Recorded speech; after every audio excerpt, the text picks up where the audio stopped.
നിങ്ങൾ ജസ്റ്റ് ഒന്ന് ഇമാജിൻ ചെയ്യാം. നിങ്ങൾ താമസിക്കുന്നത് 5 നിലയുള്ള ഒരു വീട്ടിലാണെന്ന്. നിങ്ങൾ അവിടെ കുറേ വർഷമായി താമസിക്കാൻ തുടങ്ങിയിട്ട്, ആൻഡ് നിങ്ങൾക്ക് വേണ്ടതൊക്കെ ആ വീട്ടിലുണ്ട്. പക്ഷേ പെട്ടെന്നാണ് നിങ്ങൾ തിരിച്ചറിയുന്നത് നിങ്ങളുടെ വീടിന് വെറും 5 നിലകളല്ല, മറിച്ച് 100 നിലകളുണ്ടെന്ന്. And for some unknown reasons നിങ്ങൾക്ക് അതിൻ്റെ 95 നിലകളും കാണാൻ പറ്റുന്നില്ല. പക്ഷെ നിങ്ങൾക്ക് ഉറപ്പാണ് അത് അവിടെ തന്നെ ഉണ്ട്. അതിൻ്റെ എക്സിസ്റ്റൻസ് നിങ്ങൾക്ക് ഫീൽ ചെയ്യാൻ പറ്റുന്നുണ്ട്. ഇപ്പം നിങ്ങൾ ചിന്തിക്കും, ഞാൻ എന്തൊക്കെയോ പൊട്ടത്തരം വിളിച്ചു പറയണം. അല്ല, കാരണം അങ്ങനൊരു വീട്ടിലാണ് ഞാനും നിങ്ങളും എല്ലാം താമസിക്കുന്നത്. നമ്മൾ ആ വീടിനെ യൂണിവേഴ്സ് എന്ന് വിളിക്കും.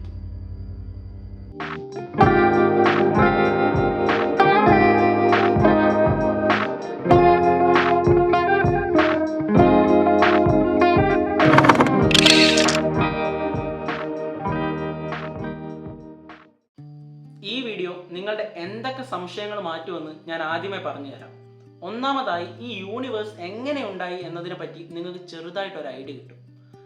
രണ്ടാമതായി, ഈ യൂണിവേഴ്സിൻ്റെ റിയൽ സ്കെയിൽ അല്ലെങ്കിൽ ഈ യൂണിവേഴ്സിൻ്റെ യഥാർത്ഥ വലിപ്പം എന്താണെന്ന് നിങ്ങൾക്കൊരു ഐഡിയ കിട്ടും. മൂന്നാമതായി, dark matter, dark energy, singularity എന്നീ 3 ടേമുകൾ എന്താണെന്ന് നിങ്ങൾക്ക് ചെറുതായിട്ടെങ്കിലും മനസ്സിലാവും. 4, ഈ യൂണിവേഴ്സ് അല്ലെങ്കിൽ യൂണിവേഴ്സ് എങ്ങനെ ഫങ്ഷൻ ചെയ്യുന്നു എന്നുള്ളതിനെ പറ്റി നിങ്ങൾക്ക് ചെറുതായിട്ടെങ്കിലും ഒരു ഐഡിയ കിട്ടും. 5ാമതായി, ഈ വീഡിയോ ലൈക്ക് ചെയ്യണോ, എൻ്റെ ചാനൽ സബ്സ്ക്രൈബ് ചെയ്യണോ എന്നുള്ള ചോദ്യത്തിന് നിങ്ങൾക്കൊരു ഉത്തരം കിട്ടും. യൂണിവേഴ്സ് എന്താണെന്ന് ഞാൻ പറഞ്ഞുതരാം. അതിനു മുമ്പ് ഈ യൂണിവേഴ്സിൻ്റെ വലുപ്പം മനസ്സിലാക്കാം. The real scale of the universe apart from what you learned in your school days. നമുക്ക് നമ്മുടെ സോളാർ സിസ്റ്റത്തിൽ നിന്നും തുടങ്ങാം. നിങ്ങളെല്ലാവരും നിങ്ങളുടെ സ്കൂൾ ഡേയ്സിൽ പഠിച്ച സോളാർ സിസ്റ്റം ഇതായിരിക്കും. പക്ഷേ ഇതാണോ real solar system? No. Solar സിസ്റ്റത്തിന്റെ യഥാർത്ഥ വലുപ്പം എന്താണെന്ന് ഞാൻ സിമ്പിൾ ആയിട്ട് പറഞ്ഞുതരാം. ശ്രദ്ധിച്ച് കേൾക്കണേ. നിങ്ങൾ നമ്മുടെ ഭൂമിയെ ഒരു പയറുമണിയായിട്ട് സങ്കല്പിക്കുക. നമ്മുടെ ഭൂമിക്ക് അത്രയേ വലുപ്പമുള്ളൂ എന്ന് വിചാരിക്കുക. സൗരയൂഥത്തിലെ ഏറ്റവും വലിയ പ്ലാനറ്റാണ് ജുപ്പിറ്റർ അഥവാ വ്യാഴം. ജുപ്പിറ്ററിന് ഭൂമിയേക്കാൾ 11 മടങ്ങ് വ്യാസമുണ്ട്. എന്ന് വെച്ചാൽ നമ്മുടെ ഭൂമി ഒരു പയറുമണിയാണെങ്കിൽ ജുപ്പിറ്ററിന് ഏകദേശം ഒരു ടെന്നീസ് ബോളിൻ്റെ വലുപ്പമെങ്കിലും കാണും. എന്ന് വെച്ചാൽ നമ്മുടെ ഭൂമി പോലത്തെ 1300 ഭൂമിയെ ചേർത്ത് വെച്ച അത്ര വലുപ്പമുണ്ടാവും ഒരു ജുപ്പിറ്ററിന്. ഇനി സൂര്യൻ്റെ വലുപ്പം. സൂര്യന് ജുപ്പിറ്ററിനേക്കാൾ 10 മടങ്ങ് വ്യാസമുണ്ട്. എന്ന് വെച്ചാൽ ഭൂമി ഒരു പയറുമണിയാണെങ്കിൽ സൂര്യൻ ഏകദേശം 1/2 മീറ്റർ വ്യാസമുള്ള ഒരു ഗോളമായിരിക്കും. എന്ന് വെച്ചാൽ നമ്മുടെ ഭൂമി പോലത്തെ 13 ലക്ഷം ഭൂമിയെ ചേർത്ത് വെച്ച അത്ര വലുപ്പമുണ്ടാവും സൂര്യന്. ഇനി ഗ്രഹങ്ങൾ തമ്മിലുള്ള ദൂരത്തെ പറ്റി പറഞ്ഞുതരാം. നമ്മുടെ ഭൂമി ഒരു പയറുമണിയാണെങ്കിൽ ജുപ്പിറ്റർ നമ്മളിൽ നിന്നും ഏകദേശം 300 മീറ്റർ അകലെയായിരിക്കും. ഇതേ സമയം കുള്ളഗ്രഹമായ പ്ലൂട്ടോ നമ്മളിൽ നിന്നും 2.5 കിലോമീറ്റർ അകലെയായിരിക്കും. ഈ സമയത്ത് പ്ലൂട്ടോയ്ക്ക് വെറും ബാക്ടീരിയയുടെ വലുപ്പമേ കാണൂ. നമ്മൾ പ്ലൂട്ടോയിൽ നിന്ന് നോക്കിയാൽ സൂര്യനെ നമുക്ക് ഒരു പൊട്ടുപോലെ കാണാൻ സാധിക്കും. ഇനി പ്ലൂട്ടോ കഴിഞ്ഞാലും സോളാർ സിസ്റ്റം അവസാനിക്കുന്നില്ല. സോളാർ സിസ്റ്റം യഥാർത്ഥത്തിൽ അവസാനിക്കുന്നത് കോമറ്റ് ലൈക്ക് ഒബ്ജക്ട്സിന്റെ കൂട്ടമായ ഊർട്ട് ക്ലൗഡിലാണ്. ആൻഡ് നമ്മുടെ ഭൂമിയിൽ നിന്നും പ്ലൂട്ടോയിലേക്ക് എത്ര ദൂരമുണ്ടോ അതിൻ്റെ 1000 മടങ്ങ് ദൂരം കാണും പ്ലൂട്ടോയിൽ നിന്ന് ഊർട്ട് ക്ലൗഡിലേക്ക്. എന്ന് വെച്ചാൽ നമ്മുടെ സൗരയൂഥത്തിന് അത്രയ്ക്ക് വലുപ്പമുണ്ട്. ഇത് നമുക്ക് ടെക്സ്റ്റ് ബുക്കിന്റെ പേജിലെന്നല്ല, ഏകദേശം ഒരു ക്രിക്കറ്റ് സ്റ്റേഡിയത്തിന്റെ വലുപ്പമുള്ള പേപ്പറിൽ പോലും വരയ്ക്കാൻ സാധിക്കില്ല. നമ്മൾ വെറും 38,60,000 കിലോമീറ്റർ അകലെയുള്ള ചന്ദ്രനിലേക്ക് വരെ മനുഷ്യരയച്ചത് വളരെ ബുദ്ധിമുട്ടിയാണ്. ചൊവ്വയിലേക്ക് മനുഷ്യരയക്കാനുള്ള ചിലവ് കാൽക്കുലേറ്റ് ചെയ്തപ്പോൾ അത് ഏകദേശം $450 ബില്യൺ ആണ്. അതുമാത്രമല്ല, ചൊവ്വയിലെത്തുമ്പോഴേക്കും ഈ മനുഷ്യരൊക്കെ മരിക്കുകയും ചെയ്യും. അതുകൊണ്ട് തന്നെ ഇന്നത്തെ ടെക്നോളജീസ് ഉപയോഗിച്ച് ഒരു മനുഷ്യനും നമ്മുടെ ഗാലക്സി വിട്ടെന്നല്ല, നമ്മുടെ സോളാർ സിസ്റ്റം വിട്ടുപോലും പുറത്തു കടക്കാൻ സാധിക്കില്ല. ഇപ്പോൾ നിങ്ങൾക്ക് നമ്മുടെ സോളാർ സിസ്റ്റത്തിൻ്റെ ഏകദേശം വലുപ്പം മനസ്സിലായെന്ന് കരുതുന്നു. അങ്ങനെയാണെങ്കിൽ നമുക്ക് വീഡിയോ കണ്ടിന്യൂ ചെയ്യാം. സൂര്യൻ കഴിഞ്ഞാൽ ഭൂമിക്ക് ഏറ്റവും അടുത്തുള്ള നക്ഷത്രം പ്രോക്സിമ സെഞ്ചുറിയാണ്. ഇതിലേക്കുള്ള ദൂരം ഏകദേശം 4.3 ലൈറ്റ് ഇയേഴ്സ് അഥവാ 4.3 പ്രകാശവർഷമാണ്. ഒരു പ്രകാശവർഷം എന്താണെന്ന് അറിയാത്തവർക്ക് ഞാൻ പറഞ്ഞുതരാം. പ്രകാശം ഒരു സെക്കൻഡിൽ ഏകദേശം 3 ലക്ഷം കിലോമീറ്റർ സഞ്ചരിക്കും. എന്ന് വെച്ചാൽ പ്രകാശം ഒരു സെക്കൻഡ് കൊണ്ട് നമ്മുടെ ഭൂമിയെ 7 തവണ വലയം വെക്കും. ഈ പ്രകാശം ഒരു വർഷമെടുത്ത് സഞ്ചരിക്കുന്ന ദൂരമാണ് ഒരു പ്രകാശവർഷം. എന്ന് വെച്ചാൽ നമ്മൾ പ്രകാശത്തിന്റെ വേഗതയിൽ സഞ്ചരിച്ചാൽ പോലും നമുക്ക് പ്രോക്സിമ സെഞ്ചുറിയിലെത്താൻ ഏകദേശം 4.3 വർഷം വേണം. ഇനി നമ്മൾ ഇവിടേക്ക് ഒരു സ്പേസ് ഷിപ്പിൽ പോവുകയാണെങ്കിൽ അവിടെ എത്താൻ ഏകദേശം 25,000 വർഷം എടുക്കും. ഇത് ഞാൻ പറഞ്ഞത് നമുക്ക് തൊട്ടടുത്തുള്ള സ്റ്റാറിലേക്കുള്ള ദൂരമാണ്. 2 നക്ഷത്രങ്ങൾ തമ്മിലുള്ള ആവറേജ് ഡിസ്റ്റൻസ് ഏകദേശം 30 മില്യൺ കിലോമീറ്റർ ആണ്. നമ്മുടെ ഗാലക്സിയായ മിൽക്കി വേ ഗാലക്സിയിൽ തന്നെ എത്ര നക്ഷത്രങ്ങളുണ്ടെന്ന് നമുക്ക് ആർക്കും അറിയില്ല. ഇനി നമ്മൾ ഗസ് ചെയ്യുകയാണെങ്കിൽ തന്നെ ഏകദേശം 100 ബില്യൺ സ്റ്റാർസ് എങ്കിലും ഇവിടെ കാണും. ഇത് ഒരു ഗാലക്സിയുടെ കാര്യമാണ്. നമ്മുടെ ഗാലക്സി പോലെ ഈ ഒബ്സർവ് യൂണിവേഴ്സിൽ ഏകദേശം 2 ബില്യൺ മുതൽ 2 ട്രില്യൺ വരെ ഗാലക്സികൾ കാണുമെന്നാണ് പറയുന്നത്. So let me repeat, space is enormous. ഇനി നമ്മൾ ഒരു യൂണിവേഴ്സ് ഉണ്ടാക്കാൻ പോവുകയാണ്. ശരിക്കും ലെറ്റ്സ് ട്രൈ. നമ്മളും നമുക്ക് ചുറ്റുമുള്ള എല്ലാം ഉണ്ടാക്കിയിരിക്കുന്നത് ആറ്റംസ് അഥവാ കണികകൾ ഉപയോഗിച്ചാണ്. നിങ്ങൾക്കറിയാമായിരിക്കും ഈ ആറ്റംസ് ഉണ്ടാക്കിയിരിക്കുന്നത് ഇലക്ട്രോൺസും പ്രോട്ടോൺസും ന്യൂട്രോൺസും കൊണ്ടാണ്. ഇതിലെ ഒരു പ്രോട്ടോൺ ഉപയോഗിച്ചാണ് നമ്മൾ എങ്ങനെ യൂണിവേഴ്സ് ഉണ്ടാക്കാമെന്ന് പഠിക്കാൻ പോകുന്നത്. അതിന് നിങ്ങൾക്ക് ഒരു പ്രോട്ടോണിൻ്റെ വലിപ്പം അറിയണം. അത് ഞാൻ സിമ്പിളായിട്ട് പറഞ്ഞുതരാം. നിങ്ങൾ ഈ പേപ്പറിന് നടുക്ക് ഒരു ചെറിയ ഡോട്ട് കാണുന്നുണ്ടോ? ഒരു ചെറിയ വൈറ്റ് ഡോട്ട്. ഈ ഡോട്ടിനകത്ത് നിങ്ങൾക്ക് ഏകദേശം 50,000 കോടി പ്രോട്ടോണുകൾ നിർത്താൻ സാധിക്കും. എന്ന് വെച്ചാൽ അത്രയ്ക്കും ചെറുതാണ് ഒരു പ്രോട്ടോൺ. ഇനി ശ്രദ്ധിച്ച് കേൾക്കണം. ഈ ചെറിയ പ്രോട്ടോണിനെ നമ്മൾ ഇനിയും ചെറുതാക്കാൻ പോവുകയാണ്. ഏകദേശം ഇപ്പോഴത്തെ സൈസിനേക്കാളും 100 ബില്യൺ ടൈംസ് ചെറുതാക്കാൻ പോവുകയാണ്. എന്നിട്ട് ഈ ചെറിയ സ്പേസിലേക്ക് നമ്മൾ ഇത്തിരി മാറ്റർ അഥവാ ദ്രവ്യത്തെ നിറയ്ക്കുകയാണ്. Excellent, you are ready to start a universe. And ഇതാണ് യഥാർത്ഥത്തിൽ ബിഗ് ബാങ്ങിൽ സംഭവിച്ചത്. ഓഫ് കോഴ്സ് ഇതൊരു ഇൻഫ്ലേഷണറി യൂണിവേഴ്സ് ആണ്. ആൻഡ് നിങ്ങൾക്ക് ഇന്ന് കാണുന്ന എക്സാക്ട് യൂണിവേഴ്സ് ഉണ്ടാക്കണമെങ്കിൽ ഇന്ന് ഈ യൂണിവേഴ്സിൽ കാണുന്ന മൊത്തം മാറ്ററിനെയും നിങ്ങൾ അത്ര ചെറിയ ഒരു പോയിന്റിലേക്ക് കൊണ്ടുവരണം. ആൻഡ് ഈ ചെറിയ പോയിന്റിനെ നമ്മൾ സിംഗുലാരിറ്റി എന്ന് വിളിക്കും. ഇപ്പോൾ നിങ്ങൾക്ക് ഈ യൂണിവേഴ്സ് എങ്ങനെ ഉണ്ടായി എന്നും ഈ യൂണിവേഴ്സിന്റെ റിയൽ സൈസിനെ പറ്റിയും ഒരു ഐഡിയ കിട്ടിയെന്ന് കരുതുന്നു. പക്ഷേ ഇത്രയേ ഉള്ളൂ നമ്മുടെ യൂണിവേഴ്സ്? നോ. നമ്മുടെ ഒബ്സർവ് യൂണിവേഴ്സിൽ നമുക്ക് കാണാൻ പറ്റുന്ന എല്ലാം, ഈ പ്ലാനറ്റ്സ്, കോമറ്റ്സ്, സ്റ്റാർസ്, നെബുലാസ്, ഇതെല്ലാം റിയൽ യൂണിവേഴ്സിന്റെ 5% മാത്രമാണ്. ഇതാണ് ഞാൻ വീഡിയോയുടെ തുടക്കത്തിൽ പറഞ്ഞത്. അങ്ങനെയാണെങ്കിൽ ബാക്കി 95% എന്താ? ബാക്കി 95%ത്തിന്റെ 27% ഡാർക്ക് മാറ്റർ ആണ്. ബാക്കി 68% ഡാർക്ക് എനർജിയാണ്. ഈ യൂണിവേഴ്സ് ഇങ്ങനെ എക്സ്പാൻഡ് ആവാൻ കാരണം ഈ ഡാർക്ക് എനർജിയാണ്. ഡാർക്ക് മാറ്റർ എന്താണ്, ഡാർക്ക് എനർജി എന്താണ് എന്നുള്ളതിനെ പറ്റി ഒരു ചെറിയ ഐഡിയ ഞാൻ നിങ്ങൾക്ക് തരാം. സോ ഡാർക്ക് മാറ്റർ, സത്യം പറഞ്ഞാൽ ഡാർക്ക് മാറ്റർ എല്ലായിടത്തും ഉണ്ട്. നമ്മളെല്ലാവരും അതിൽ നീന്തിക്കൊണ്ടിരിക്കുകയാണ്. പക്ഷേ നമുക്ക് ഡാർക്ക് മാറ്ററിനെ കാണാൻ സാധിക്കില്ല. ഡാർക്ക് മാറ്ററിനെ നമുക്ക് കാണാൻ സാധിക്കില്ലെങ്കിൽ പിന്നെ എങ്ങനെയാ നമ്മൾ അതിൻ്റെ പ്രസൻസ് കണ്ടുപിടിച്ചേ? 3 വഴിയിലൂടെയാണ് നമ്മൾ ഡാർക്ക് മാറ്ററിൻ്റെ പ്രസൻസ് കണ്ടുപിടിച്ചത്. ഒന്നാമത്തത് സ്പിന്നിങ് ഗാലക്സീസ്. ഉദാഹരണത്തിന് നിങ്ങളൊരു പരന്ന പ്ലേറ്റ് എടുത്തു. എന്നിട്ട് അതിൽ കുറച്ച് ബോൾസ് ഇട്ടു. എന്നിട്ട് നിങ്ങൾ ഈ പ്ലേറ്റ് ശക്തമായി കറക്കാൻ തുടങ്ങി. ഇപ്പോൾ നിങ്ങൾക്ക് കാണാൻ സാധിക്കും ഈ പ്ലേറ്റിനുള്ളിലുള്ള പന്തൊക്കെ ഡ്രിഫ്റ്റ് ആയിട്ട് ആ പ്ലേറ്റിന്റെ അറ്റത്ത് വന്ന് കറങ്ങുന്നത്. ആൻഡ് ഈ പ്ലേറ്റിന് ഒരു ബൗണ്ടറി ഇല്ലെങ്കിൽ ഈ പന്തൊക്കെ ആ പ്ലേറ്റിൽ നിന്നും തെറിച്ചു പോകും. എക്സാക്റ്റ് ആയിട്ട് നമ്മുടെ ഗാലക്സീസും വർക്ക് ചെയ്യുന്നത് ഇങ്ങനെയാണ്. ഗാലക്സീസ് ഇങ്ങനെ കറങ്ങിക്കൊണ്ടിരിക്കുകയാണ്. പക്ഷേ ആ ഗാലക്സിക്കകത്തുള്ള നക്ഷത്രങ്ങളെ തെറിച്ചു പോവാണ്ട് പിടിച്ചു നിർത്തുന്നത് ആ ഗാലക്സിക്കകത്തുള്ള ഗ്രാവിറ്റിയാണ്. മറ്റൊരർത്ഥത്തിൽ പറഞ്ഞാൽ ഈ ഗ്രാവിറ്റിക്ക് കാരണം ഈ ഗാലക്സിയുടെ മാസ് തന്നെയാണ്. അതുകൊണ്ട് തന്നെ സയന്റിസ്റ്റുകൾ ഒരു ദിവസം ഒരു പരീക്ഷണം നടത്തി. അവർ ഗാലക്സിക്കകത്തുള്ള മൊത്തം നക്ഷത്രങ്ങളുടെ എണ്ണം എടുത്തു.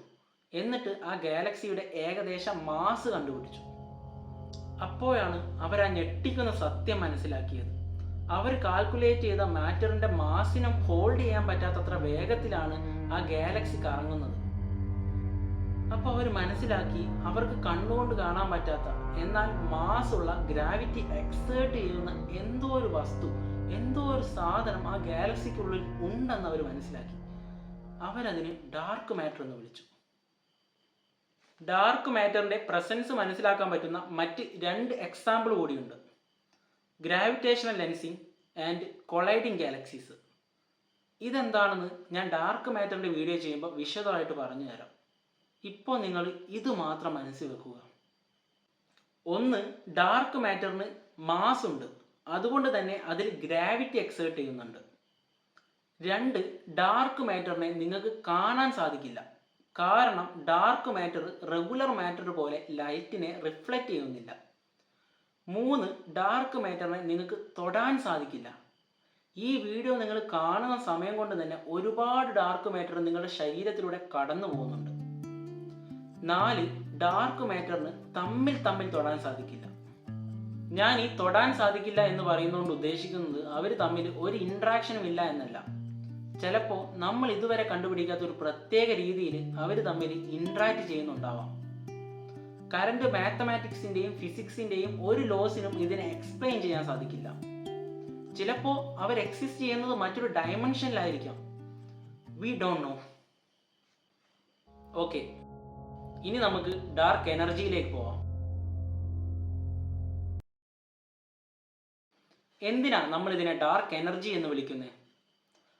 സത്യത്തിൽ നമുക്കിതിനെ എന്തും വിളിക്കാം, കാരണം അത് ഈ യൂണിവേഴ്സിനെ എക്സ്പാൻഡ് ചെയ്യിക്കുന്നുണ്ട് എന്നല്ലാണ്ട് ഇതിനെപ്പറ്റി നമുക്ക് മറ്റൊരു കാര്യവും അറിയില്ല. അടുത്ത ചോദ്യം ഇതാണ്: ഇവിടെ ഡാർക്ക് എനർജിയുടെ പ്രസൻസ് ഉണ്ടെന്ന് നമുക്ക് എങ്ങനെ മനസ്സിലായി? ഇതും തികച്ചും യാദൃശികമായാണ് നമ്മൾ കണ്ടുപിടിച്ചത്. ഈ യൂണിവേഴ്സിന്റെ എക്സ്പാൻഷൻ റേറ്റ് എത്ര വേഗത്തിലാണ് കുറയുന്നത് എന്ന് പഠിക്കുകയായിരുന്നു നമ്മുടെ സയന്റിസ്റ്റുകൾ. അപ്പോഴാണ് അവർക്കൊരു കാര്യം മനസ്സിലായത്: ഈ യൂണിവേഴ്സിന്റെ എക്സ്പാൻഷൻ റേറ്റ് ഒരിക്കലും കുറയുകയല്ല, മറിച്ച് ഓരോ നിമിഷവും കൂടുകയാണെന്ന്. ആൻഡ് ഇതിങ്ങനെ കൂട്ടുന്നത് എന്തോ ഒരു മിസ്റ്റീരിയസ് എനർജിയാണെന്ന് അവർക്ക് മനസ്സിലായി. അവർ ആ എനർജിയെ ഡാർക്ക് എനർജി എന്ന് വിളിച്ചു. ഞാൻ ഈ പറയുന്ന നേരം കൊണ്ട് തന്നെ ഡാർക്ക് എനർജി എന്നെയും നിങ്ങളെയും പുഷ് ചെയ്യുന്നുണ്ട്. And we don't no what it is. കൂടുതൽ ആളുകളും പറയുന്നത് ഡാർക്ക് എനർജി എന്ന് പറയുന്നത് എംപ്റ്റി സ്പേസ് അഥവാ ശൂന്യതയുടെ എനർജി എന്നാണ്. 2 ഗാലക്സീസിനിടയിൽ ഒരു മാറ്ററും ഒരു ദ്രവ്യവും ഇല്ലാത്ത എംപ്റ്റി സ്പേസുകളുണ്ട്. ഒരു മാറ്ററും ഇല്ല എന്ന് പറയുമ്പോൾ അവിടെ ഡാർക്ക് മാറ്റർ പോലുമില്ല. പക്ഷെ ഈ ഇടങ്ങളിൽ പോലും ഡാർക്ക് എനർജി ഉണ്ട്. ആൻഡ് അത് അവിടെ നിന്ന് ഈ ഗാലക്സീസിനെ തമ്മിൽ പുഷ് ചെയ്യുന്നുണ്ട്. നമ്മൾ പറഞ്ഞു യൂണിവേഴ്സ് എക്സ്പാൻഡ് ചെയ്യുന്നുവെന്ന്. മറ്റൊരർത്ഥത്തിൽ പറഞ്ഞാൽ പണ്ടത്തെ യൂണിവേഴ്സ് ഇന്നത്തെ യൂണിവേഴ്സിനേക്കാളും ചെറുതായിരുന്നു, അഥവാ യൂണിവേഴ്സിന് ഒരു തുടക്കമുണ്ടായിരുന്നു. നമ്മൾ പറഞ്ഞു യൂണിവേഴ്സിനൊരു തുടക്കമുണ്ടെന്ന്. അങ്ങനെയാണെങ്കിൽ യൂണിവേഴ്സിന് ഒരു അവസാനവും ഉണ്ടാവും. കൂടുതൽ സയന്റിസ്റ്റുകളും പറയുന്നത് യൂണിവേഴ്സിന് ഒരു അവസാനം ഉണ്ടാവില്ല എന്നാണ്. അത് ഇങ്ങനെ എക്സ്പാൻഡ് ചെയ്യുമെന്നാണ്. മേ ബി കുറച്ച് കാലം കഴിഞ്ഞാൽ ഈ യൂണിവേഴ്സിനെ എക്സ്പാൻഡ് ചെയ്യിക്കുന്ന ആ ഫോഴ്സിനെ നമ്മുടെ ഗ്രാവിറ്റി ഓവർകം ചെയ്തേക്കാം. അന്ന് യൂണിവേഴ്സ് പതുക്കെ ചുരുങ്ങി ഇല്ലാണ്ടായേക്കാം. നമുക്ക് ക്ലിയർ ആയിട്ടൊരു ഉത്തരം പറയാൻ സാധിക്കില്ല. പക്ഷേ നിങ്ങൾ heat death of the universe എന്ന് കേട്ടിട്ടുണ്ടോ? എല്ലാവർക്കും അറിയാം, ഹീറ്റ് ഒരു ചൂടുള്ള വസ്തുവിൽ നിന്നും ചൂട് കുറഞ്ഞ വസ്തുവിലേക്കാണ് സഞ്ചരിക്കുക. ആൻഡ് ഈ ബേസിക് പ്രിൻസിപ്പിളാണ് നമ്മുടെ യൂണിവേഴ്സിനെ ഫങ്ഷൻ ചെയ്യിക്കുന്നത്. സൂര്യനിൽ നിന്നും ചൂട് ഭൂമിയിലെത്തുന്നത് സൂര്യന് നമ്മളെക്കാൾ ചൂടുള്ളത് കൊണ്ടാണ്. പക്ഷേ ഇത് എല്ലാ കാലത്തും ഇങ്ങനെ ആവണമെന്നില്ല. ഒരുപാട് കാലം കഴിഞ്ഞാൽ ഈ യൂണിവേഴ്സിൽ എല്ലായിടത്തും ഒരേ ടെമ്പറേച്ചർ ആവും. അന്ന് എനർജി ഫ്ലോ സംഭവിക്കില്ല. അന്ന് ഈ യൂണിവേഴ്സ് ഫ്രീസായി പോകും. ഒരർത്ഥത്തിൽ പറഞ്ഞാൽ നമ്മുടെ യൂണിവേഴ്സ് മരിക്കും. പേടിക്കണ്ട, നിങ്ങൾക്ക് ഈ വീഡിയോ കണ്ടു തീർക്കാനുള്ള സമയമൊക്കെ ഉണ്ട്. ഇനി ഞാൻ ഒരു ഇൻട്രസ്റ്റിംഗ് ആയിട്ടുള്ള ചോദ്യം ചോദിക്കാം. നമ്മൾ പറഞ്ഞു യൂണിവേഴ്സ് എക്സ്പാൻഡ് ചെയ്യുകയാണെന്ന്. എന്ന് വെച്ചാൽ നമ്മുടെ യൂണിവേഴ്സിന് ഒരു ബൗണ്ടറി ഉണ്ട്.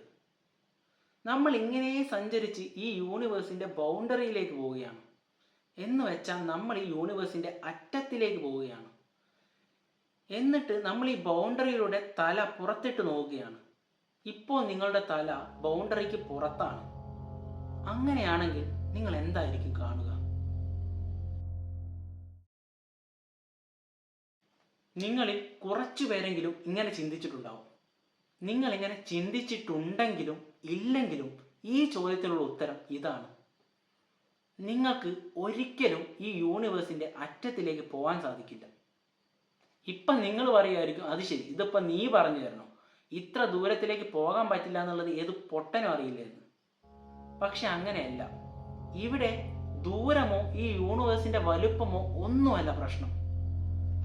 നിങ്ങൾ ഒരു നേർരേഖയിൽ ഈ സ്പേസിലൂടെ എത്ര ദൂരം സഞ്ചരിച്ചാലും നിങ്ങൾക്ക് ഈ യൂണിവേഴ്സിൻ്റെ അറ്റത്തെത്താൻ സാധിക്കില്ല.